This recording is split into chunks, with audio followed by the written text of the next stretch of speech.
আল্লাহ বিহামদি।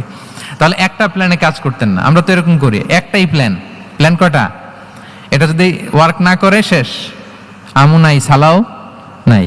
কিন্তু রাসূলুল্লাহ সাল্লাল্লাহু আলাইহি ওয়া আলিহি ওয়াসাল্লামের প্ল্যান এ ছিল, প্ল্যান বি ছিল, প্ল্যান সি ছিল। প্ল্যান এ ওয়ার্ক না করলে প্ল্যান বি তে যেতেন, বি ওয়ার্ক না করলে সি তে যেতেন, এইভাবে তিনি কাজ করতেন। তাহলে এটা হচ্ছে বেসিকলি ভিশন ওরিয়েন্টেড মাইন্ডসেটের অধিকারী যারা, তারা এটা করে, যারা ফিউচারকে অ্যান্টিসিপেট করতে পারে, আগাম অনুভব করতে পারে যে কি হতে পারে সামনে।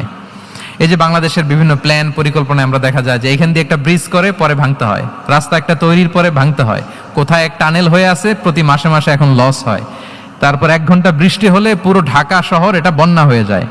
এগুলো হচ্ছে একাধিক প্ল্যান না থাকা, ভিশনারি অ্যাটিটিউডের অধিকারী না হওয়ার কারণে এই ঝামেলাগুলো আমাদের হচ্ছে। তো প্রফেটিক সিরার এই প্রফেটিক মাইন্ডসেট থেকে আমাদের নেয়ার বিষয় হচ্ছে এটা, যে আমাদেরকে ভিশনারি অ্যাটিটিউডের হতে হবে। রাসূল